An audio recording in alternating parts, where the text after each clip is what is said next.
e con l'associazione Una Zampa per la Vita, nella persona di Massimo Regis, che è seduto invece a destra. Poi notizia su Floriana, per chi non la conosce già, è una tunese con un po' di rumba, nata a Savigliano nella classe 8 e vive a Cavallerleone, dove, oltre alla sua nutrita tribù di gatti e non solo, si occupa delle colonie feline del paese. Prima di iniziare vorrei ringraziare il Comune di Cavallermaggiore che ci ospita qui oggi in Sala Turcotto, tutti gli amici e le amiche che ci hanno dato una mano oggi a organizzare questa giornata, il supporto del rinfresco ci sarà dopo, il video di Viola che scorre poi alle nostre spalle durante la presentazione e Luca, immancabile per il supporto tecnico, informatico, logistico e quant'altro. Vi chiedo solo gentilmente adesso di silenziare i telefoni cellulari e di tenere le eventuali domande per Floriana per la fine dell'incontro. Grazie a tutti.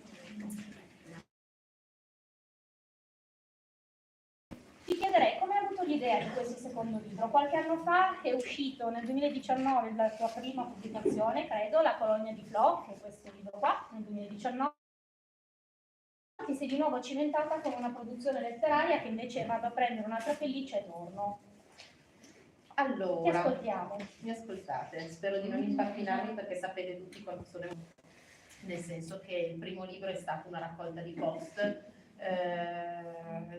uscito nel 2019, diciamo, un libretto molto alla buona per cercare di far conoscere la nostra realtà attraverso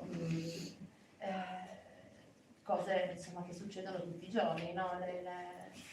La routine quotidiana.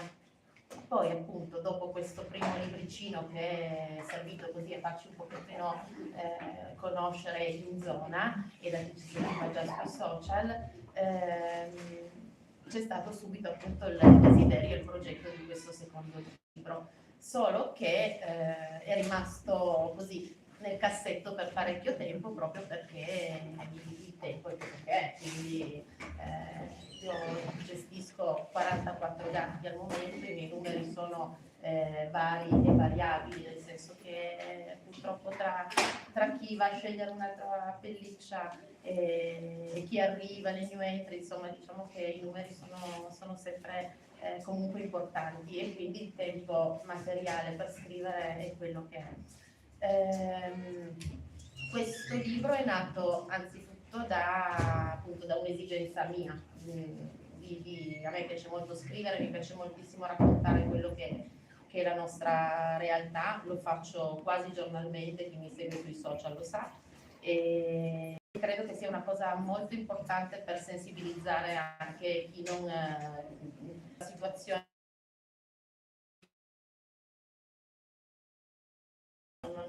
nell'effettivo. E nulla, questo libro è nato, è cresciuto nel tempo ed è maturato tra l'altro nel frattempo perché racchiude storie di tante lacrime. E tante lacrime che poi mi hanno portato comunque a una consapevolezza, a un'accettazione delle situazioni e a un voler vedere diversamente il saluto ai nostri compagni di vita pelosi. Per rottamare un pochettino questo ponte dell'arcobaleno che è sempre bellissimo quando se ne vanno i nostri amici, insomma, augurare buon ponte, ma potrebbe esserci anche qualcos'altro, no? Sì, e vi leggo un estratto dal suo libro per introdurre proprio questo argomento. A me quel ponte dell'arcobaleno, ormai lo sapete, sta proprio un po' sulle palle, scusatemi. Perché vivendoli, perché camminando insieme, perché con immenso dolore loro mi hanno insegnato. Mi hanno insegnato che noi siamo analfabeti rispetto a loro. Mi hanno insegnato che puoi combattere finché riesci, ma quando è il momento di lasciare un abito, ormai liso e irreparabile, ad un certo punto devi lasciare che madre natura e il compagno scegliano uno nuovo, magari diverso, a volte scegliendo di fretta quello che c'è, proprio come se facessero shopping.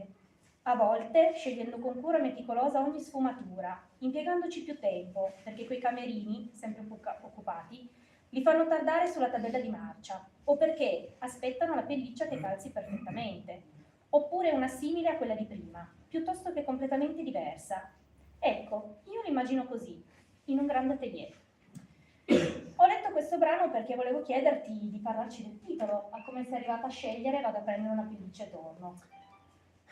Allora, vado a prendere un'altra pelliccia e torno perché i primi anni per me era solo un distacco, solo un saluto, solo un dolore, solo lacrime, solo insomma quello insomma, che ci porta il dover salutare il nostro compagno, no? I primi per me è stato molto difficoltoso perché io adesso gestisco tanti gatti e ho un rapporto ad uno familiare con loro, ma è diverso rispetto a tanti anni fa quando avevo meno esperienza, avevo i nostri quattro gatti di casa e il saluto loro è stato veramente difficoltoso perché io non ero assolutamente pronta ed era solo dolore. Poi i saluti si sono incrementati e le lacrime anche, la difficoltà è arrivata a un tal punto da pensare di impazzire dal dolore, cioè da dire o lo supero oppure non posso fare questa cosa, cioè non posso gestire questi numeri, non posso gestire situazioni di animali che non stanno bene perché non ne sono capace. E poi diciamo che è stato quasi magico il voler vedere oltre. Devo ringraziare i gatti che mi hanno fatto vedere oltre. Io, poi vabbè, non spoilerò il libro, però racconto sempre che forse avevo già avuto delle avvisaglie, così pensandoci a posteriori, però c'è stato un episodio particolare che mi ha colpito, no? E da lì ho provato a fare un pochino più attenzione. Nel 2019 se n'è andato, 18, adesso i ricordi confusi negli anni, se n'è andato Karim, che era il mio gattone, il mio gattaccio nero. E tra l'altro saluto Dris qua presente, e l'ho intravisto tra la gente, lui, insomma c'è un legame particolare per via di questo gatto. E questo appunto nulla è per caso, perché anche con lui ci sono degli episodi che ci hanno riportato a pensare che non fosse appunto che ci fosse qualcosa oltre. E Karim se n'è andato per una leucemia fulminante nel giro di 3 settimane. Loro hanno fatto di tutto come sempre, loro vabbè l'avrete capito, sono delle splendide veterinarie, Daniela e Stefania, e loro hanno fatto di tutto come sempre per aiutare anche lui, ma non c'è stato verso. Karim se n'è andato un mercoledì mattina alle 10:30 e per me quel giorno è stato terribile perché io non l'ho salutato, non l'ho visto la sera prima, è stato un brutto momento. Quel pomeriggio, niente, Luca mi ha portato a fare un giro in macchina e passando dietro a casa c'è un campo con un fosso. E mentre passavamo di lì con la macchina, in un secondo, io stavo pensando a Karim, e in un secondo si è alzata da sabbialera un airone bianco, ci è passato davanti alla macchina un airone bellissimo e mi ha dato un senso, mi ha riempito il cuore. E quell'airone, io, vabbè, potrete non crederci perché sembra folle questa cosa, però io quell'airone lo rivedevo spessissimo, bastava che pensassi a Karim e io lo rivedevo, cioè magari eravamo a 30 km, eravamo a Cuneo, io pensavo a Karim e dicevo Luca guarda quell'airone. E quindi uno poi prova appunto a cogliere questi segni e il titolo è nato da questo. Di fronte a loro l'armadio aperto e dentro tutte le pellicce che riuscite a immaginare. Tanti pigiamini, tutte ordinate, alcune appese sulle grucce fatte di rami di albero, altre ben ripiegate e infilate una sull'altra. Ce ne sono di bianche, nere, rosse, tricolori, tigrate, grandi, piccine, col pelo lungo, corto, cortissimo, lunghissimo. Addirittura qualcune senza, ma pare di seta lo stesso. Ce ne sono di varie tigrature, ci sono le bicolor, coi disegni fashion. le classiche, le tendenze del momento e le linee più stagionali. Ci sono modelli special che necessitano di più tempo per le rifiniture. Quei modelli sono generalmente destinati a chi vuole proprio la stessa pelliccia di prima, stesso colore, semi distintivi particolari, il che spesso include stesso sguardo, stesso atteggiamento. Insomma, un lavoro più lungo e soprattutto da atelier di altissima moda. Ecco, ora potete scegliere quelle che preferite, avvicinatevi. Chi in modo più timido, chi invece sfodera un caratterino più buffamente sfacciato, pian piano iniziano a toccare, meravigliati. Allora, superato l'ostacolo del titolo, ti chiedo com'è nata la colonia. Allora, la colonia è nata da un incendio, a seguito di un incendio. Anche qua cerco di non spoilerare troppo, quindi in caso sgomitate. Noi abitavamo a Savigliano, quindi 10 minuti neanche di macchina da qua. E 2015, luglio 2015, una mattina, noi avevamo 4 gatti e quella mattina ci siamo svegliati prima del tempo, quel quarto d'ora che così per caso, ma non per caso, fatto sta che 40 minuti dopo la palazzina era completamente a fuoco. Una palazzina di 4 appartamenti, noi abbiamo avuto il tempo di scendere e i gatti ovviamente erano in casa e non abbiamo più avuto il tempo di risalire. L'incendio non è stato nel nostro appartamento ma ha coinvolto comunque tutta la palazzina. E ne approfitto tra l'altro per ringraziare ancora oggi una persona che è citata nel libro, che è Deborah, che è un vigile del fuoco, che quella mattina c'era e che se non fosse stato per lei noi non saremmo potuti salire, Luca non sarebbe potuto salire a vedere se i gatti erano salvi. E i gatti erano salvi. E quindi niente, la palazzina era inagibile, noi era luglio, ma insomma di lì a poco sarebbe stato inverno, non c'era la pompa del riscaldamento, quindi insomma alzare i tacchi, cercare qualcosa in fretta e andare. Per cui abbiamo iniziato a cercare dappertutto, senza meta, un po' una situazione che potesse andare bene per noi e per i nostri gatti e abbiamo trovato questa casa a Cavallerleone che non sapevamo dove fosse nonostante fossimo veramente a 10 minuti. E quando siamo arrivati lì ci siamo trovati la classica situazione di campagna per cui gatti in ogni dove, sterilizzazione quella sconosciuta, gatti di cascina, gatti malati. La prima sera che sono scesa a dar da mangiare perché ci eravamo portati dietro con noi 2 gatti che seguivamo da mesi a Savigliano, 2 randaggini rossi del Congo, e loro avevamo per loro una gestione diversa, nel senso loro stavano in cortile e poi di notte avevano la possibilità di stare nelle scale, stare in casa, insomma dove volevano, però avevano insomma diciamo che abbiamo dovuto lavorarci un po' di più perché avevano un'altra gestione, non erano gatti d'appartamento, quindi loro avevano la possibilità di stare in cortile e poi di dentro. La prima sera che sono andata a dargli da mangiare giù, ne ho trovati 18 gatti. Per cui da lì ho capito che insomma che la situazione era un po' pesantina, no? Un po' difficile da gestire. E la prima cosa è stata cercare di capire come nutrirli tutti, perché io sono scesa la prima sera appunto con 2 bustine e non bastavano. Quindi adeguati, inizia a fare le prime sere, io appunto non sapevo proprio, cioè andavamo alla Lidl a comprare lattine su lattine, quantitativi giornalieri, perché non eravamo proprio pronti a gestire numeri così. E poi è subentrato il discorso che mettendo in moto il cervello abbiamo detto adesso qua tra 2 mesi sono il triplo, perché considerando che saranno almeno la metà femmine, per cui allora io ero in un cambio, come dire, di paese, di veterinario, di situazione in generale. In quel momento ho conosciuto queste splendide donne e con loro mi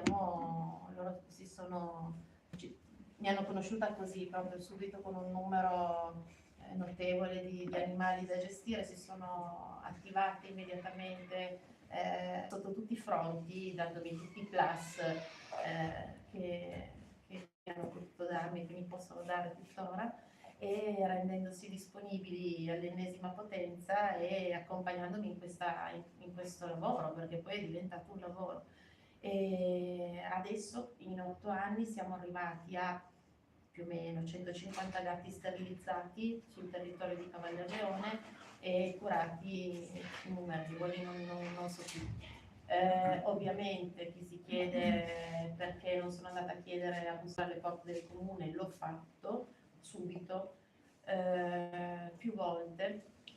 L'ho fatto anche durante una brevissima esperienza come consigliere comunale dove io non avevo assolutamente chiaramente interesse politico, ma era stata richiesta la mia presenza, che ho accettato ai tempi quell'incarico proprio perché pensavo di riuscire a dar voce al discorso della tutela e del contenimento del randagismo in paese, ma evidentemente in certi comuni non c'è interesse, si conta, per cui sono volati i paroloni, l'indifferenza è palpabile, cioè è quello che è, per cui io la tocco con mano giornalmente, tocco con mano giornalmente la cattiveria delle persone, chi ti umilia il tuo lavoro, nonostante tu stia facendo comunque un servizio anche per la comunità, perché tante volte io mi trovo a sterilizzare gatti sicuramente di altri che poi spesso restano con noi. Per cui il discorso è partito un po' così, perché ci siamo trovati in una situazione dove poi siamo in ballo e abbiamo ballato. Però prima hai detto che in colonia ci sono 44 gatti, giusto adesso a casa? Non solo gatti? Non solo gatti, c'è un gallo che qualcuno conoscerà, Che Luca adora. sta scorrendo qua Sì, dietro, siamo amicissimi. Sì, Luca gli vuole benissimo. Ma anche lui adora me. Cioè, infatti ho iniziato ad amarlo per quanto lui ama me, assolutamente. Allora, noi siamo partiti con siamo partiti io a un certo punto, dopo 25 anni ormai che mi sopporta, non sapendo più cosa regalargli dopo anni, un compleanno gli ho regalato 2 galline, ho salvato 2 galline e glielo regalate. Vabbè, tanto lì un regalo un po' diverso, abbiamo gli ovetti tutti i giorni. Quindi siamo nati con la colonia, poi col giardino e queste 2 gallinelle, Rosa e Vilma. E poi un bel giorno, che adesso vi faccio nessuno ridere, però avevamo questa casa col giardino, la seconda casa in Cavallerleone, perché si è riusciti a cambiarne 3. Seconda casa, avevamo il giardino, il primo giorno che siamo riusciti a appoggiare un attimino le chiappe sulla sdraio, abbiamo detto ci prendiamo mezz'ora al sole.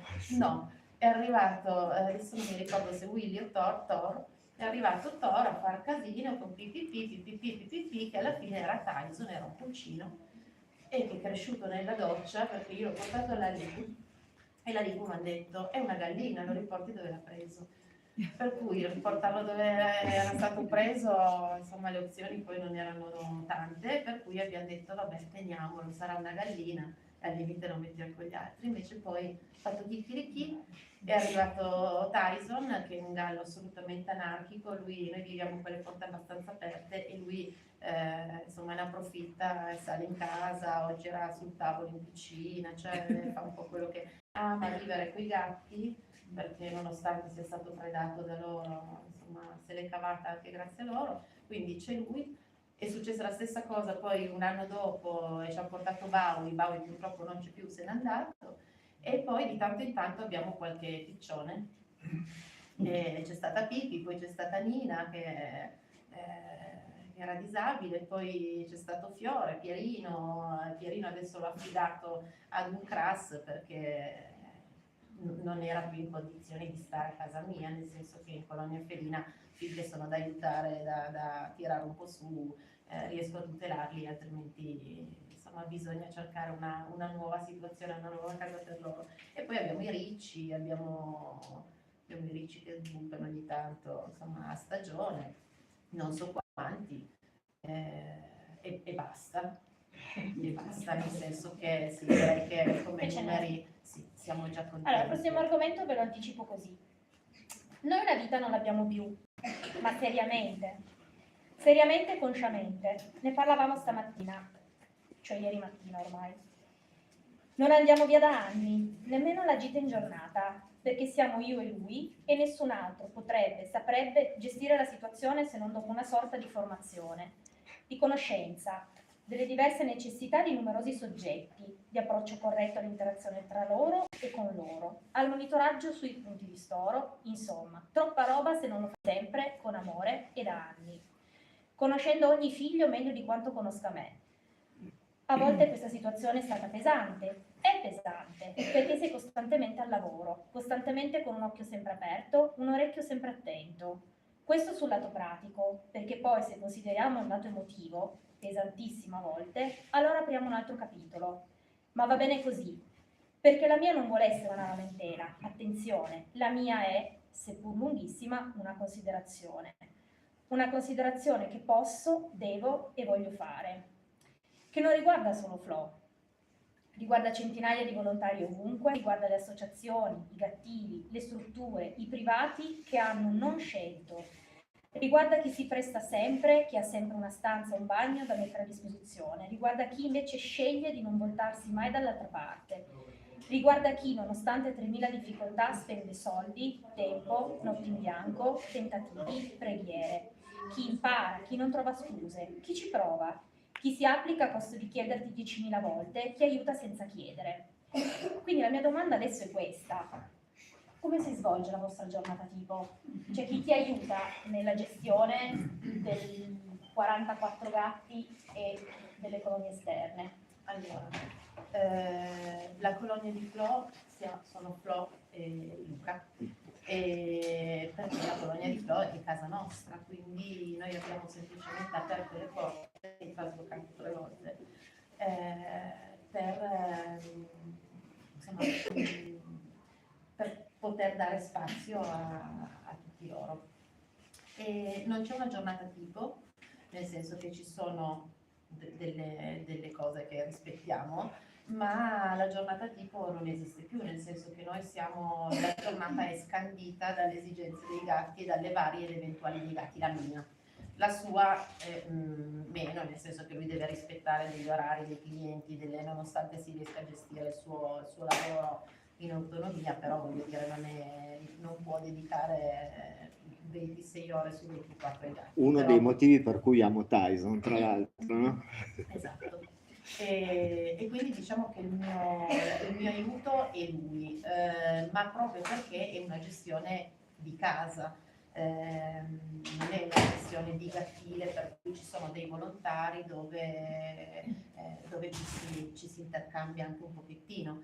È una situazione diversa, non è una situazione di, noi ci chiamiamo una colonia di Flo, ma non è una colonia felina come uno potrebbe magari immaginare con insomma le casette con i ripari di fortuna. Insomma, i gatti stanno in un contesto dove sono veramente a casa, dove possono vivere la loro famiglia, che siamo noi comunque, a tutto tondo. E la giornata appunto è scandita dalle loro esigenze, quindi si parte con la pappa, con il pastone, Flo che si chiude a fare il pastone con tutti che grattano alla porta, tra le 7 e le 8 e mezza, e poi parte un caffè per noi, giusto così per sopravvivere all'inizio, e poi nel senso che gli step fissi sono il pranzo, cioè la colazione, la cena, tutte le pulizie che vanno fatte 2-3 volte al giorno, nel senso che noi abbiamo 16 lettiere, le 16 lettiere che sono grosse così vanno pulite 2-3 volte al giorno. Io ho avuto dei momenti dove avevo tipo 7-8 sveglie per i farmaci sul telefono, perché anche lì devi cercare di starci un po' dentro con tutti, rispettare gli appuntamenti, rispettare le ecografie, rispettare insomma un po' tutte le esigenze. E poi, guarda, ripeto, non c'è una giornata tipo, nel senso che la mia dipende molto anche da quanto squilla il telefono, da quanto ti contattano per un'emergenza, piuttosto che, perché io, nonostante non sia un'associazione, vengo spesso confusa con un'associazione, quindi quando trovano un gatto, chiama Flo che lo prende. Allora io mi trovo a gestire delle telefonate magari durante la giornata, anche a cercare di far capire alle persone che Flo non è, cioè Flo è una privata, e insomma, per cui diciamo che la giornata appunto è scandita così da esigenze dei gatti, tutto gatto. Guardo quello che era la mia vita là, in un angolo, un contrabbasso che ora lieta l'arredamento. Ora la mia vita sono loro. Sono Visnù, Rosetta, Osiride e ogni creatura che cammina al mio fianco anche solo per un attimo. Combatto con e per loro, con tutte le forze che ho e che ho scoperto di avere. Il dolore o ti uccide o ti rafforza. Io mi sento accoltellata continuamente, ma voglio essere una guerriera, perché se lasci andare è la fine. Quindi mi piego, mi affatico, passo giornate e nottate che non auguro a nessuno, ma non mollo. Questo qua è un po' il preludio del prossimo argomento, che è un argomento un po' triste, perciò vado avanti a leggere, così intanto riordini le trovo perché C'ho le lacrime. leggermente appunto. Prossimo argomento. Allora, ve lo anticipo così. Spesso dico che dopo un po' metti una sorta di corazza. È vero, lo devi fare per non impazzire, ma quella corazza, quell'armatura che pensi di avere ormai, spesso ti scivola a terra come un mantello leggero. Quell'armatura non è altro che accettare, comprendere, vedere oltre, proseguire un cammino troppo spesso troppo difficile. Accettare che purtroppo questa è la realtà, la triste, schifosa, vomitevole realtà. La realtà del mondo che abbiamo contribuito a creare, la realtà dell'indifferenza, la realtà del menefreghismo, del vi prego fate qualcosa, del ah no, non è mio, dell'attendismo, del voltarsi dall'altra parte. Comprendere che noi non siamo Dio, Allah, Madre Natura, comprendere che noi arriviamo fino a un certo punto, dopodiché non possiamo essere piloti delle stelle. Comprendere che siamo gli ultimi esseri atterrati su questa terra, che abbiamo ormai ucciso brutalmente e che le nostre conoscenze sono così limitate che per forza lo possiamo capire. Non capiamo, perché magari arriviamo su Marte, andiamo sulla Luna, ma non riusciamo a salvare la vita di un bambino caduto in un pozzo. Il prossimo argomento è un po' triste, perché sicuramente nell'ottica di grandi numeri che ha Floriana, avere di 40 gatti implica certo nuovi arrivi. Prima ci dicevi che sei riuscita in qualche modo ad accettare tutto questo. Per forza, nel senso che o la accetti oppure non lo fai.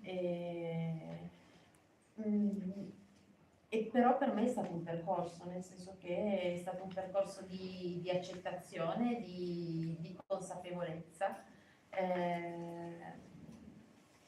e per cui insomma sarebbe dilungarmi raccontandovi veramente buona parte del libro. Io quest'anno ti faccio parlare di questo che è un argomento triste, perché può servire a chiunque abbia un animale in realtà accettare assolutamente sì, la sua assolutamente partenza, sì, ecco. assolutamente sì. Io mi sono trovata, ci siamo trovati a salutare dei gatti adulti, dei gatti piccolissimi, dei gatti che dici mi stanno in una mano, ma perché se ne deve andare piccolo così, che avrebbe ancora tutta la sua vita davanti, che avrebbe tutte le possibilità di fare una vita bellissima. E io difficilmente riesco a trasmettere a parole forse quello, come sono arrivata a questa consapevolezza. Per me è stato un evento scatenante, c'è stata la notte che il cane dei nostri vicini ha ucciso una delle nostre gatte. Noi era notte fonda, abbiamo sentito tutto.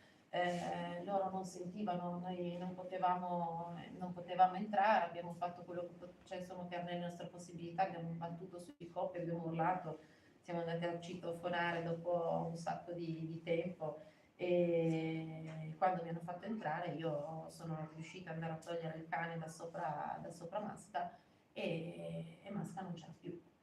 E per me quella notte è stata devastante. Quella notte è successo alle 2 di notte, quella notte è stata una cosa, io ho pensato di impazzire, penso di aver urlato non so quanto, ma proprio non so quanto. E lì, non so spiegarvelo, ma è scattato qualcosa che mi ha fatto veramente capire che non siamo proprio noi a scegliere, cioè non c'è... Non si può fare nulla, cioè non siamo noi, siamo solo la cosa che possiamo fare è farli vivere il meglio possibile, amati all'ennesima potenza, rispettandoli nella loro natura, quindi senza forzature, senza forzare i loro tempi, senza insomma un rispetto a tutto tondo. Ecco, questo secondo me è la cosa. E poi appunto il tempo che ci è concesso con loro non è dato saperlo, per cui insomma, cercare di appunto viverlo sempre nel migliore dei modi, e cercando sempre di ricordarsi una cosa che per me è molto importante, ecco, che ho scritto e cerco di farlo presente sempre. I gatti sono veramente qui e ora, cioè il gatto adesso, poi vabbè, non so, voi potete dirlo forse meglio di me, il gatto adesso sta bene, va in giro, fa le sue cose, domani sta male, sta in un angolino, si mette lì, dorme, vede se gli passa, quando gli passa, lo sfebri, se è questione di temperatura, 2 ore dopo il gatto è di nuovo in giro, fa la sua vita, fa le sue cose. Quindi il discorso che sia qui ora, il discorso che i gatti siano spugne, per me è una cosa molto importante trasmettere questo messaggio, perché vedo tantissime persone che associano il distacco, la morte alla sofferenza. I gatti sono spugne e sono dei grandi lavoratori per noi, cioè loro cercano di alleggerirci, no? di alleggerire noi, di alleggerire la casa, insomma di supportarci come possono, no? E quindi cercano di sollevare noi dalla sofferenza piuttosto facendosene carico loro. E quindi dico sempre, quando sono loro a non stare bene, proviamo a fare noi lo piccolo sforzo, piccolissimo, di non piangergli addosso, di ricordarci sempre veramente che loro sono spugne del nostro, di noi, di tutto quello che siamo, di tutto quello che gli trasmettiamo. Per cui io ho imparato, una cosa che ho imparato con i miei gatti, nella gestione dei miei gatti quando non stanno bene, è proprio quello di cercare di trasmettergli serenità. E spero proprio che con non poca fatica, ma che si possa provare a mettere in atto un po' tutti, che sia un messaggio che si possa anche così provare a trasmettere ad altri, perché in quel momento loro hanno bisogno di quel supporto da noi e non delle nostre lacrime, non del peso di quello che già stanno insomma, per cui stanno lottando. Perché col tempo ti rendi conto che tutte le volte che hai pianto, che ti sei disperato, che hai fatto assorbire a loro, che come dico sempre sono spugne, il tuo dolore non è cambiato. E non hai. Negli anni i dolori costanti, i saluti, le loro malattie mi hanno portato pian piano a convertire il mio atteggiamento ed è stato sicuramente sì un percorso difficile, ma assolutamente costruttivo per loro, per me, per gli altri. E perché l'universo ha già tutto perfettamente scritto e a noi non resta che accettare e cavalcare le onde. Tempo fa mi sarei chiesta perché l'universo si è accanito con me. Ora penso che se devo sopportare così spesso qualcosa di non bello, evidentemente è perché posso portare questo peso e fare questo cammino. Cambierei un po' argomento e ti chiederei a questo punto, visto che non solo hai a che fare con un sacco di gatti di realtà diverse felline, quali sono i comportamenti che ti danno più fastidio? Qual è la difficoltà maggiore che ti rendi conto di avere nella gestione? Ma allora, gli atteggiamenti che mi danno più fastidio in generale sono appunto l'indifferenza della gente che è sempre molto valida, l'armiamoci e partite, perché io vengo come Zampa adesso lui ha il telefono che suona H24, cioè se stai con lui un'ora, no vabbè a parte adesso, ma se stai con lui un'ora suona il telefono 8000 volte, perché? Perché ho visto un gatto, perché ho visto un gatto che girava, c'è una cucciolata e ci sarebbe la gatta lì che gira che è da sterilizzare di proprietà, però è da sterilizzare perché la proprietaria non la sterilizza. A me le cose che danno molto fastidio sono queste, cioè sono il discorso che la gente difficilmente, la gente chiede sempre aiuto a terzi, difficilmente si adopera. Tanti mi dicono, tempo fa ho spiegato a una persona che mi ha detto ma tu sei una volontaria, gli ho detto ma no, perché non esiste il diploma da volontario, mi sembra, no? No. Ecco, io non lo credo quello, Nemmeno io. non sappiamo dov'è. No, allora, i volontari non esistono, cioè i volontari siamo io, Zampa, ma siete tutti voi, cioè ognuno di noi è un volontario, perché il volontario è quello che non si gira dall'altra parte, che vede un gatto ferito per la strada e non è che chiama Tizio, Caio, mette la foto su Facebook, chiama l'associazione, chiama Flo, chiama Destra Manca. Si ferma, prende l'animale, lo carica in macchina, lo porta da un veterinario. Ma perché non si fa? Perché costa. Perché purtroppo spesso e volentieri la gente o non ha tempo, no, ma perché devo portare il figlio in palestra, la nonna, la zia, si hanno sempre 100.000 parenti e situazioni in questi frangenti qua, piuttosto che, ah ma il gatto non è mio, il cane non è mio, il colombo, il passero non è mio, quindi io i soldi metto, cioè non è mio. E quindi questo è un atteggiamento che mi dà molto fastidio, perché io tutti i gatti che ho, cioè sì, sono miei, ma non sono miei, teoricamente. Zampa, non penso che siano tutti vostri, tutti No. i gatti di Zampa. Per cui una cosa è questo, piuttosto che il ti posso solo chiedere una cosa, perché io passo la giornata con gente che mi scrive, che mi chiama, che mi messaggia, che mi ti posso solo chiedere una cosa, e delle volte quel ti posso solo chiedere una cosa e non chiamo il veterinario perché il veterinario lo devo pagare, cioè al limite mi dice di venire a clinica, che poi però questo è un discorso, insomma, penso mal comune proprio, Molto. ecco, sia Anche proprio... perché la gente non conosce comunque anche un po' le leggi, un po' dove arriva il Esatto. servizio veterinario, un po' Esatto. cosa consiste essere un'associazione. La gente non Esatto. conosce, quindi conosco quella che guarda i gatti, oppure la gattara di riferimento, ma là ci sono tanti gatti, magari gli portano un cucciolo di 10 giorni a una che non tu, che magari ha 70 anni, ha tutti i gatti adulti, sterilizzati, tutto un po', ti trovi con due cuccioli e dici ma cosa faccio io adesso? Perché comunque sono tutte realtà comunque diverse e già successe delle cose del genere, quindi sono dei gatti, mettiamone degli altri, non capendo nemmeno che se butti una gatta in una colonia tutta sterilizzata, poi chi la prende più? No, i problemi sotto questo ci sono Mm. vari svariati, Molteplici. molteplici, esatto, sì, quindi...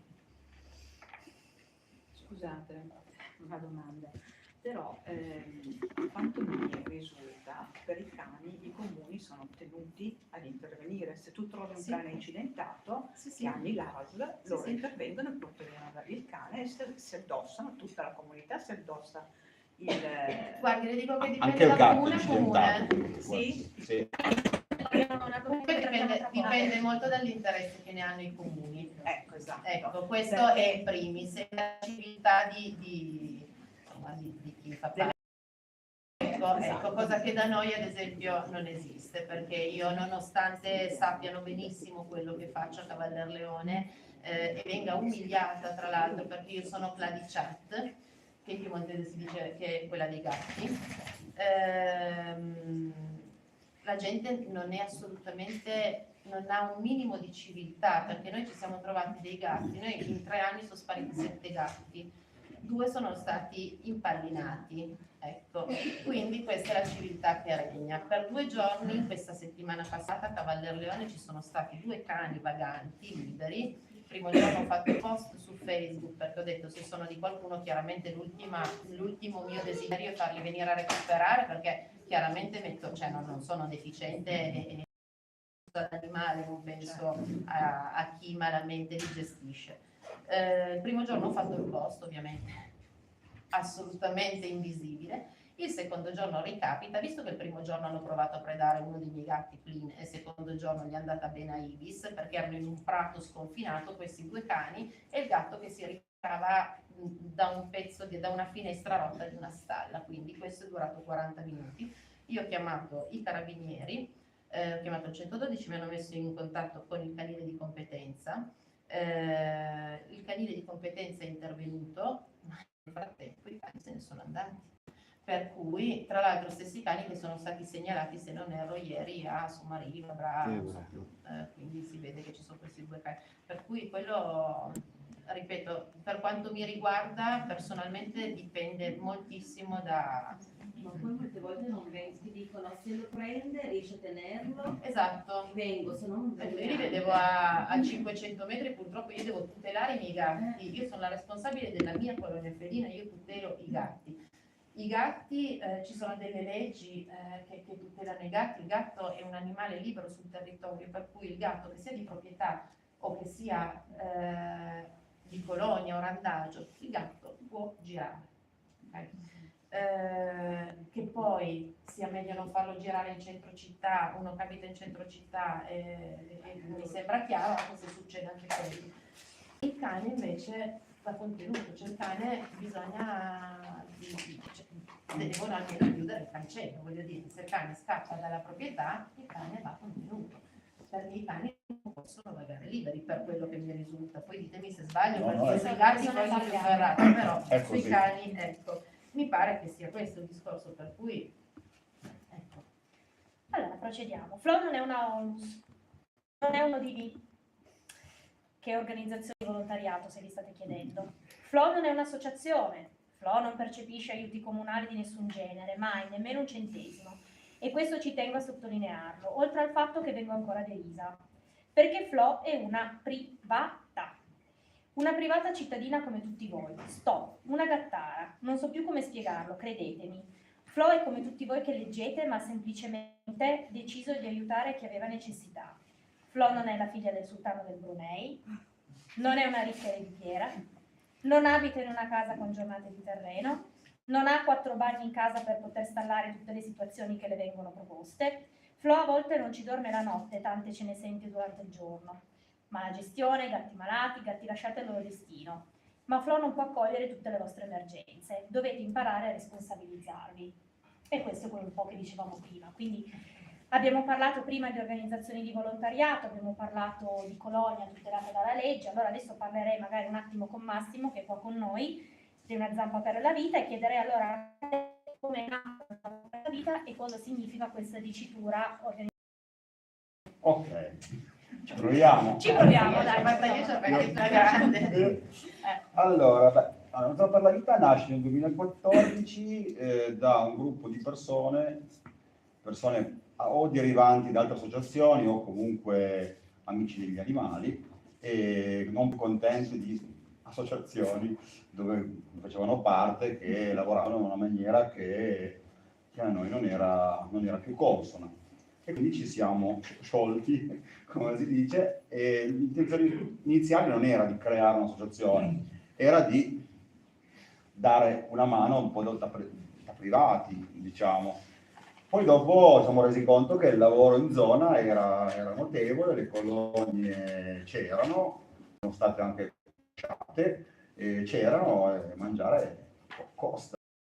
Dopo la gente ti telefonava perché comunque essendo stati di altre associazioni la gente si basava un po' su di noi, ti telefonava, poi c'è la colonia e quando sei così un po' tarlato come siamo noi del settore non ce la fai a voltarti e quindi abbiamo creato l'associazione per dare una mano, per continuare a dare una mano. Qua ci sono alcuni membri e non è stata una cosa semplice anche perché comunque se si pensa associazione ti butti insieme 4-5 persone, crei l'associazione, non è così. Al giorno d'oggi sei come una piccola ditta, pur non vi dico che Una Zampa per la Vita è un'associazione che nessuno percepisce nulla, né un rimborso, né uno stipendio, né tantomeno, cioè tutto si fa gratis, quindi è così, però per lo Stato, per gli enti, tu sei come una ditta, quindi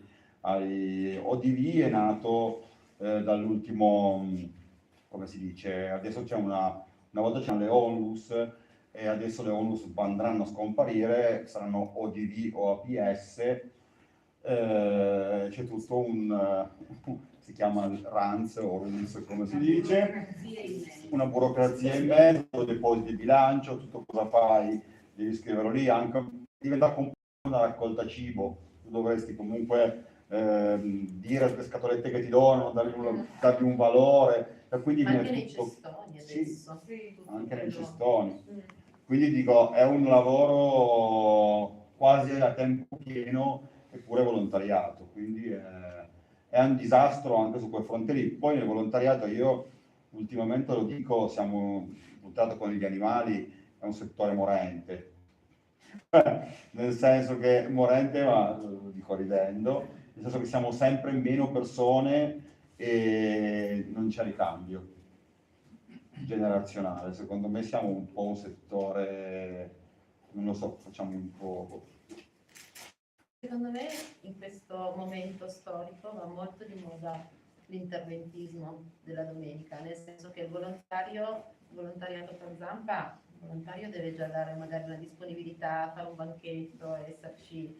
I volontari della domenica sono quelli che appunto ti chiamano perché Hanno trovato l'animale a hanno trovato bordo l'animale, strada esatto, e che però dopo lo salvano, però dopo già e praticamente lo salvi tu. esatto. Nel senso, noi Quindi il discorso è quello, è un po' comunque il così. volontario E cosa vi Ti occupate mollano come il Zampa? problema e poi non ti chiedono una volta dell'animale. no, ma certo, Ma- sì.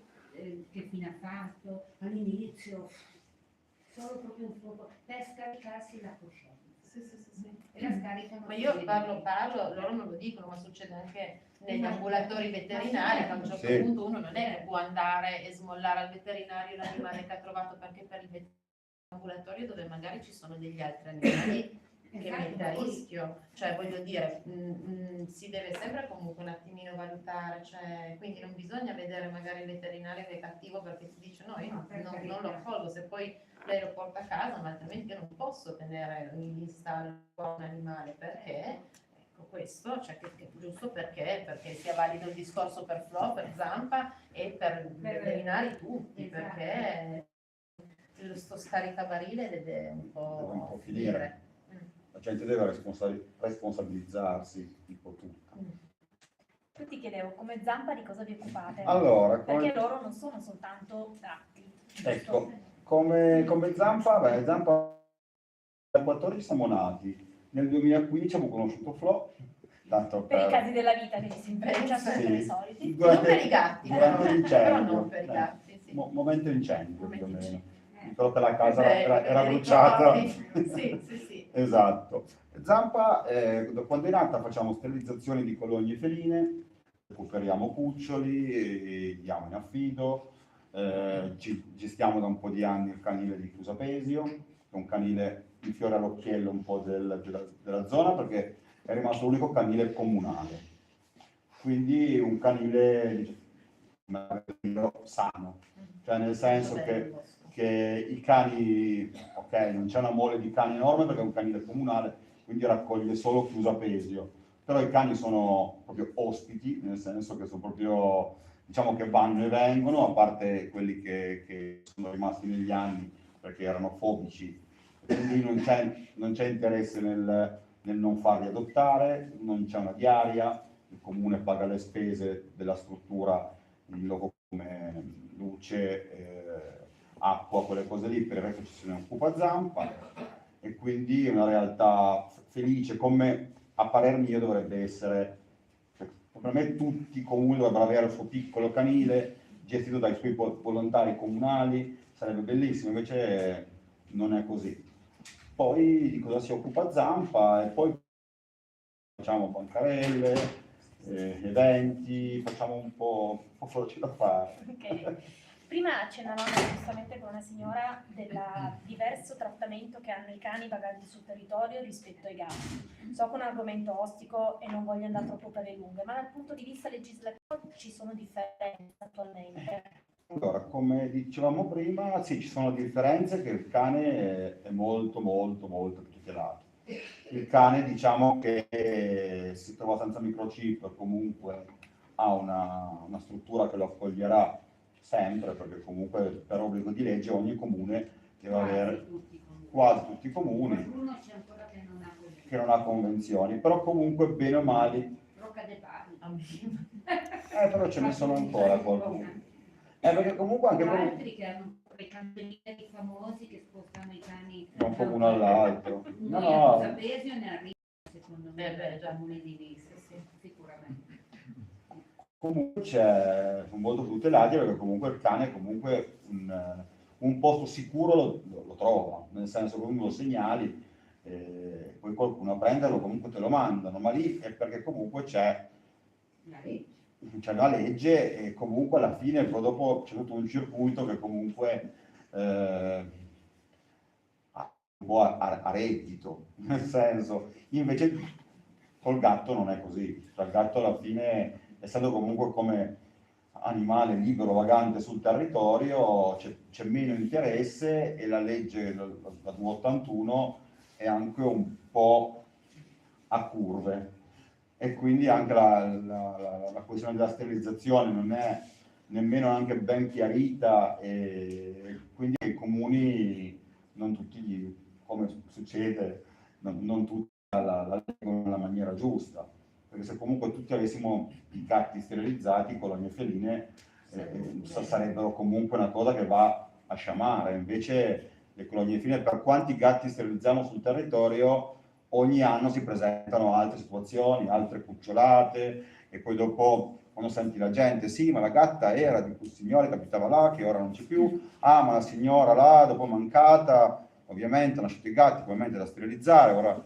ce n'erano 4, ora ce ne sono 25, poi lo vai a dire al comune, il comune ti dice, ma però i gatti erano della signora, quindi sono di proprietà, e i parenti ti dicono, ah, ma no, mia mamma aveva 2 gatti, certo, erano da sterilizzare però, e quindi viene un discorso che comunque il gatto è un animale comunque che prolifera parecchio e quindi in certe zone delle volte ti si alzano le antenne e dici cosa ci faccio io qui? Sì, poi ci sono gli abitué, ci sono... Sì. Inculcare la passione nella mente della gente contro il bullismo. No, ma perché siamo sempre lì, perché allora chiediamo al Papa, cioè a un certo punto se uno non si attiva, cioè io quando abbiamo iniziato questa grande opera di sterilizzazione, io non avevo neanche se dargli da mangiare, ma neanche adesso, cioè quindi ci si arrabatta un po' così, perché alla fine il Per discorso è quello quello, il che- discorso la gente non sterilizza perché in montagna magari loro sono più una realtà che sono vicini a realtà di mezza montagna, noi qua più realtà di cascina, ma il discorso è quello, cioè Sì, comunque però comunque ti dico, costa, non una lo delle faccio. prime sterilizzazioni fatte da primi anni, fatte da Zampa, come qua dentro, nel senso, poi spiego, Prato Nevoso, che conoscete come turistica, che si dice Prato Nevoso, sì, d'inverno ci sono i turisti, d'estate non c'è quasi nessuno, 50 gatti sterilizzati, 50 gatti solo a Prato Nevoso, che poi è zona turistica, ci abitano 10 persone durante l'anno. E tu dici comunque, tutti i gatti dove sono arrivati? E quando eravamo nell'associazione precedente, dove siamo andati, tutti gli anni da Prato chiamavano per i gattini, da ritirare i gattini, però non si faceva niente a livello del problema. Per quello che poi siamo noi siamo siamo chiamati. andati perché c'erano proprio tante A parte per risolverlo alla radice il problema sarebbe una gran cosa, sempre una lotta contro i mulini a vento. Però sono 6 anni che Però a se Prato si Nevoso non contiene la un po', sentiamo.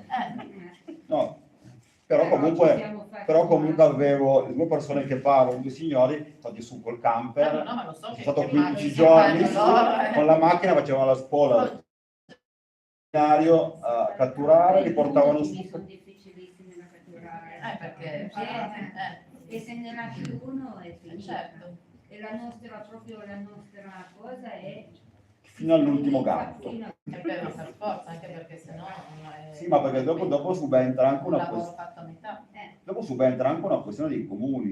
Noi infatti abbiamo faticato per la credibilità. Se tu comune paghi una sterilizzazione per una colonia che è identificata come 10 gatti e manda l'associazione sbagliata che ne cattura 5 e perché altri sono difficili da catturare, segnalano stessa colonia. Noi siamo spuntati dopo anni in certi posti, sindaci, ma quel posto lì hanno fatto sterilizzare anni, c'è sempre problemi, certo, perché non avete chiamato persone competenti. Avevamo una colonia santuario, erano 10 anni che ci stavano dietro, avevamo messo dei giorni, tempo, con collaborazione anche di gente che ci abitava, la fai tutta, poi dopo se non ti passa l'altro imbecille che ti butta una gatta, cioè deve essere risolutiva, però nelle nostre zone, nelle vostre come nelle nostre, comunque hai sempre problematiche, sempre. Allora, ringrazio Massimo, tornerei da Floriana e ti chiederei in quale momento hai deciso di registrare la colonia come tale e cosa implica il fatto che sia registrata. Allora, io la colonia l'ho registrata da circa 3 anni, da quando sono iniziati i dispetti importanti da parte di un vicino, uno o più vicini, così stiamo.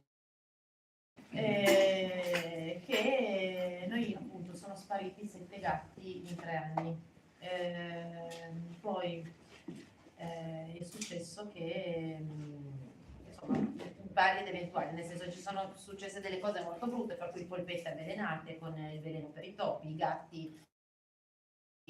La causa scatenante è stata appunto la polpetta di carne impastata con il veleno per i topi. Dopodiché appunto però sono successe altre vicissitudini per cui appunto questi gatti impallinati eccetera eccetera, è partita da lì, da questo trasloco, da questo ultimo trasloco con vicini che non amano la nostra, quindi ho detto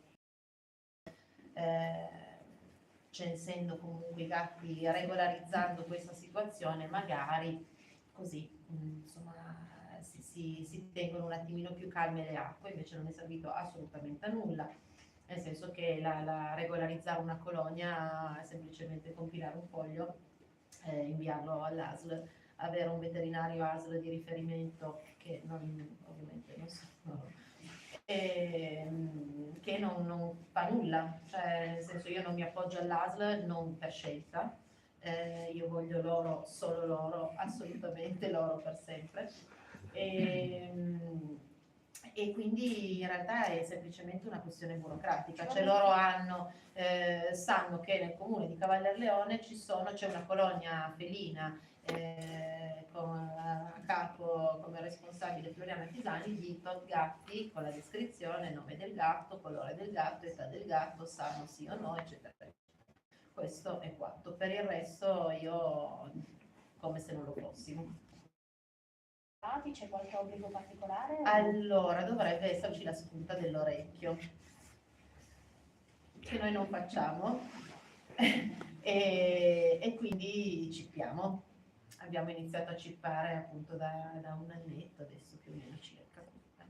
E quindi tutti i gatti sono cippati e gli evito la spunta dell'orecchio perché a me non sta cosa non mi va giù. E quindi il microchip, nel senso che adesso ditemi se sbaglio, ma per legge, per legge d'obbligo dal 2020 solo in Lombardia per i gatti. Però è buona norma, nel senso che capita spesso di leggere anche di gatti che sono, ecco, tornando al discorso delle interventiste della domenica, che trovo un gatto o non faccio niente, oppure lo prendo, lo sposto, lo stallo, lo porto dalla mia amica, magari questo gatto è un gatto che aveva a casa sua, va a farsi il giro, ecco, quindi anzitutto sempre monitorare le situazioni, se il gatto non è in pericolo non si sposta, non si prende, non si interviene, non si fa perché magari semplicemente a farsi un giro. Però questo discorso del chip, anche perché dopo tutti i gatti che ci sono spariti, per sicurezza forse più mia personale, perché leggo di tanti gatti che salgono sui mezzi, vengono spostati delle volte anche involontariamente da dei corrieri, da delle persone che li trovano, li pensano soli, abbandonati. Ecco, io devo...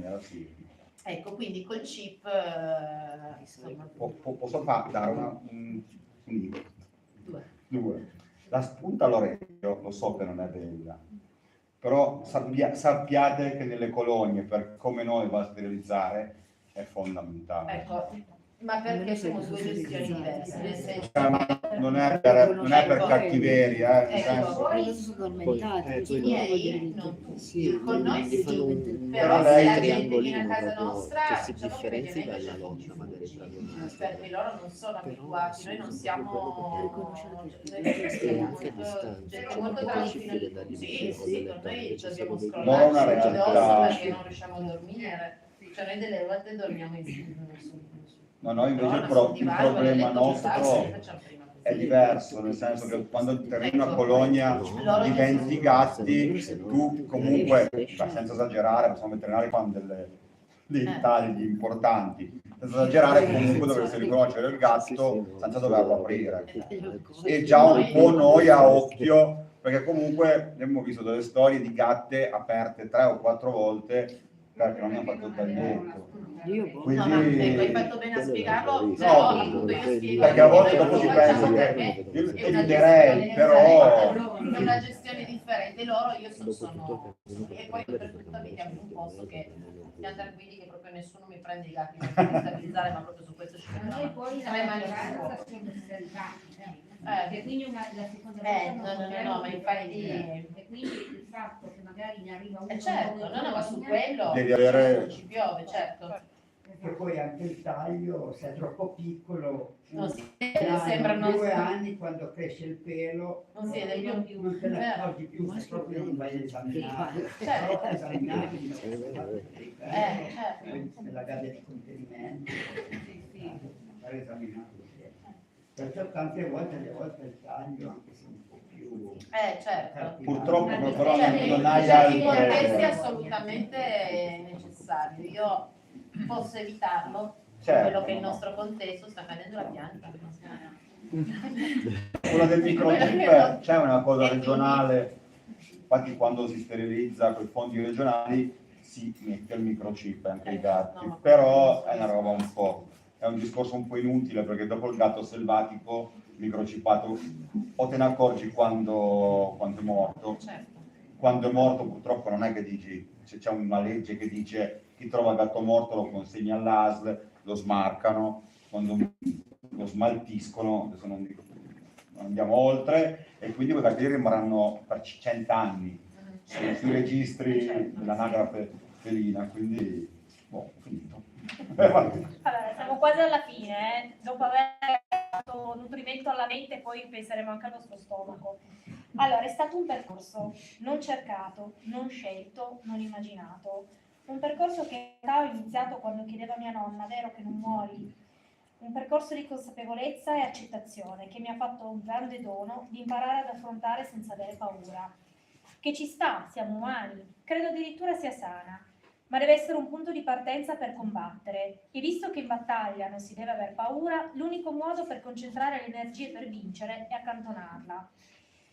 In questi ultimi 14 mesi ho avuto tantissima paura, mi sono buttata giù dei bocconi amari, niente male, e soprattutto non stop. Ho avuto paura e come, ma se avessi reagito per come sono movente sarei impazzita. Ecco, ormai il 2024 è alle porte perché come ogni anno in questo periodo ci siamo quasi. Quindi ti chiedo qual è il bilancio del 2023? Perché oltre a chi ha Disastroso. Una catastrofe, no, il 2020, il cavallo tra il 2020, fine 2022 e il 2023 è stato devastante. È stato devastante sotto 1000 aspetti perché abbiamo avuto una serie un non stop partendo da agosto 2022 a se non sbaglio, vediamo ad oggi. Comunque ci sono state 4 felv, no, prima Cesare con la felv, poi 5 gatti felv con linfoma, stesso linfoma, tutti e 5, poi 4 FIP. Insomma, diciamo che è stato abbastanza impegnativo sotto tantissimi aspetti, le varie ed eventuali, che sono una mastectomia, uno sdentamento, un impallinato, un corri a fare l'attack a congesso perché per capire dove erano questi frammenti, se si potevano togliere, gattini che mi arrivano dal lattare da qualche associazione. No, Che No, poi t'avrei anche ripreso, eh? No, Però ma gli ho detto chi no. passa Chi passa da plano lo smolla, quindi subito ci ho provato, dopo io me li riprendo. sì, le avevo già detto subito, boh, lasciali, vai Ne tranquillo. hai già tanti. Sì, sta Tanto una volta che tranquillo. entrano qua nessuno più può Ma l'hai vedere. visto? Ma lì quella è una mia difficoltà, una mia grande difficoltà, il non riuscire a staccarmi dai gatti che ho. Però io ero in grande difficoltà, perché avevo recuperato un numero considerevole tutti insieme di cuccioli senza mamme e alcuni, a mio dire, tolti dalle mamme. Questa è una cosa che dico per chi magari non è tanto nel settore, a volte prima di prelevare allontaniamoci, stiamo lontani, non tocchiamoli, perché delle volte comunque è andata bene su quelli lì e tutto un po', delle volte invece li compromettiamo piccoli, non è facile per nessuno, delle volte li portiamo alla morte e dopo la gatta comunque non viene sterilizzata perché comunque la gatta chissà dove era e quindi ripetiamo la storia all'infinito. Quindi non tocchiamoli, monitoriamoli da lontano E non 10 minuti perché non serve a niente, perché Esatto. bisogna, e se uno non ha tempo di monitorare, delega, chiede a qualcun altro di farlo prima. Io che Perché noi ad esempio Circe è arrivata quest'estate a luglio in una scatola di scarpe con 20 bambini al seguito che mi portavano sta gattina grossa così, perché c'era una gatta che ce l'aveva in bocca e si è spaventata a spiegargli che la gatta stava spostando i gattini e che quella gattina aveva una mamma, però sta gattina era già girata tra casa di qualcuno, quindi Circe è rimasta con noi. Però uno poi, insomma, secondo me se si spiegano le cose si possono, si può possono imparare. raccogliere i frutti, perché appunto tante volte le persone non sanno, no, come comportarsi, come muoversi. E anche in quello che determinate- viene dopo, cioè nel senso che dopo tu per un gesto tu che dici li salvo, li prendo, poi qualcun altro ogni 2 o 3 ore li allatta per n tempo, nel senso quindi è E un se va lavoro tutto se va tutto bene. bene e quindi è un disastro nel senso, quindi e poi quando capito quel momento lì poi 5 da una parte, 4 dall'altra, 4 dall'altra, tu biberon e alla fine non puoi nemmeno mischiarli perché comunque le malattie sono lì Ecco, sul una cosa collo. importante è mai mischiare le cucciolate, poi vabbè sono loro che Mai sono- mischiarle, però perché non comunque- mischiare, ecco, non attaccare gattini a mamme che hanno già altri gattini, insomma si rischia di fare delle stragi perché delle volte ci sono dei gatti malati, ci sono dei gatti con delle patologie a monte, insomma appunto, è un Sì. discorso che non tocca a me, però Alle volte si pensa che sia la scelta più facile, oh, quella gatta lì ha perso i gattini, glieli mettiamo degli altri, però magari ha perso i gattini perché c'è un motivo, magari la gatta era malata, magari non ha un latte buono, per questo poi sono le veterinarie, però delle volte poi condanni anche quelli lì che pensavi di aver salvato, a volte condannano anche le mamme puoi condannare, perché magari dei gattini che non sono sani e metti attaccati a una mamma che magari era sana, dopo non lo è più, quindi non scherzare col fuoco. Allora, vi leggo un ultimo estratto e poi passeremo alle domande. 21 settembre 2023. Era solo una farfalla. L'ho vista lunedì. La terra sulla strada. L'ho presa per sistemarla in un vaso di fiori. Non butto, restituisco a madre natura. Mentre la raccoglievo ho visto che era viva, ma ho notato le ali come se stessero seccando. Ma era viva, viva e reattiva. Le toccavo le antenne e lei pareva gradire. Poi magari era infastidita, non lo so. Ma io ho sentito una connessione con lei e l'ho portata con me perché non volevo venisse calpestata. L'ho sistemata in un vaso di portulaca con dei bellissimi fiori fucsia, convinta di trovarla lì a poco, senza vita. Torno dopo qualche ora, quasi per caso, nel senso che con tutte le cose che ho da fare, per essere proprio onesta, mi ero scordata di lei. La vedo, si muove, si arrampica a fatica, ma apparentemente vi spetta. Come proseguirà la storia della farfalla? O lo chiedete a Floriana, che però non me lo spoilerà, oppure lo leggete sul suo libro, vado a prendere una felice torno. Floriana Pisani.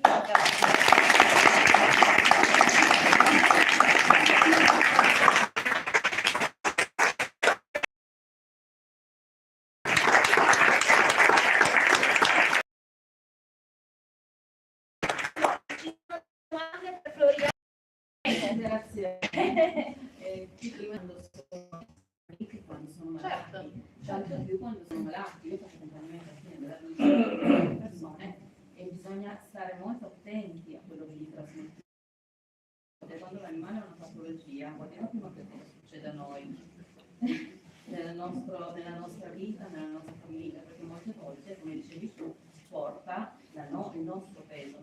Hai detto una cosa molto importante, però dovremmo fare altre 2 ore perché ci sarebbe da... Hai toccato una cosa molto importante, verissimo. Sì. Le facciamo?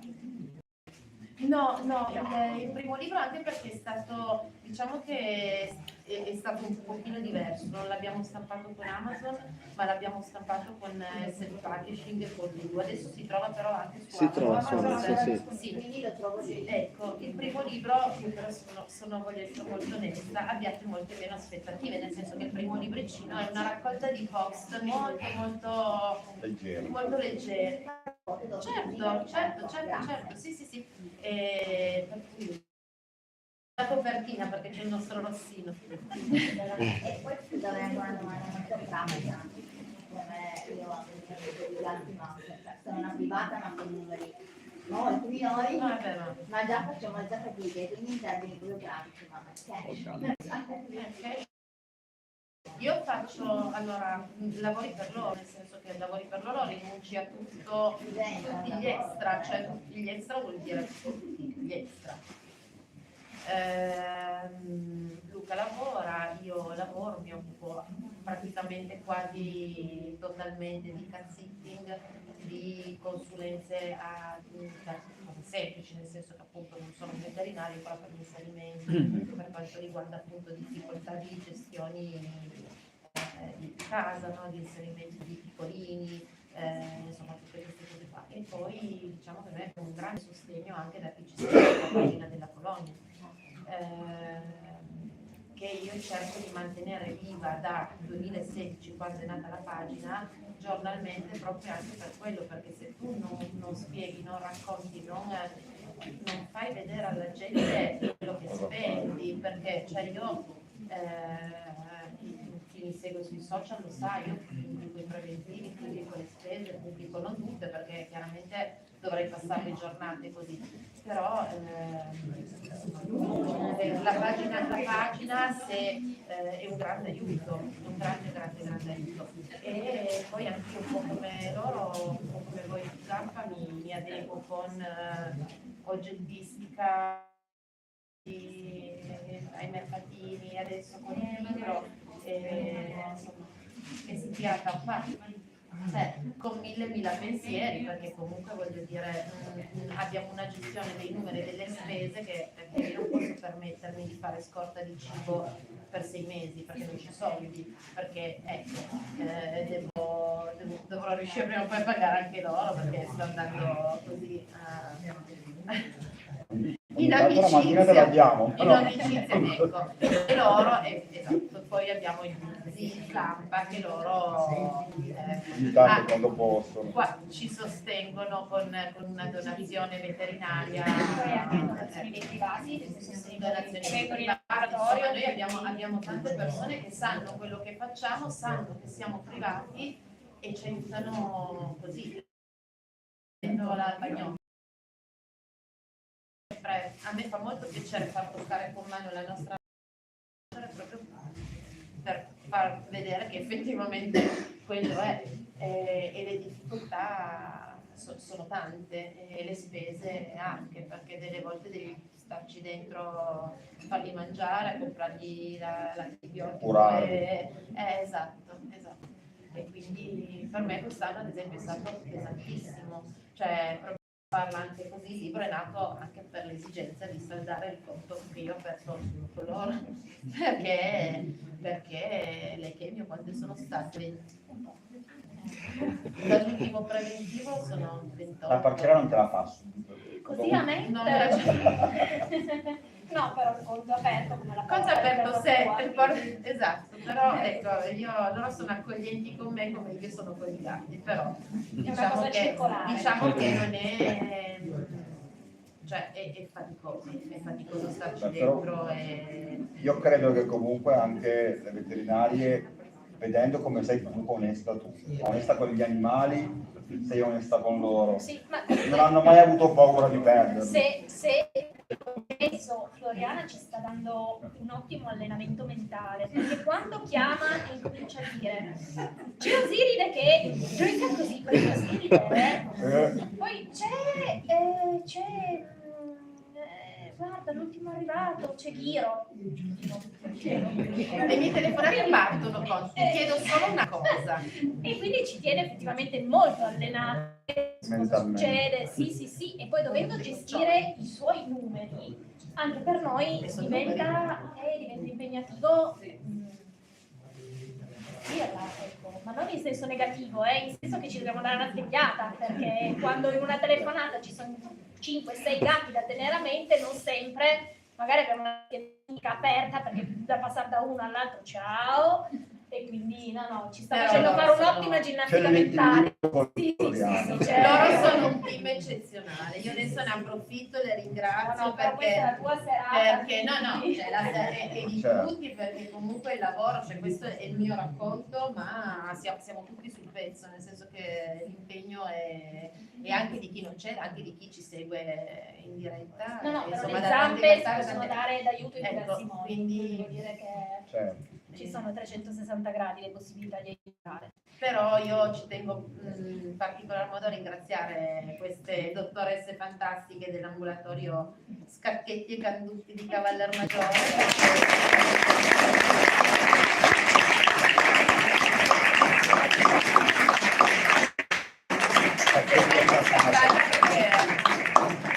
Allora io ringrazio Floriana per essere stata qua con noi oggi, Massimo e l'associazione Alzheimer per la Vita. Ricordatevi di visitare le loro postazioni, Floriana vi autograferà il libro con dedica e poi c'è il rinfresco, quindi grazie a tutti davvero. Grazie.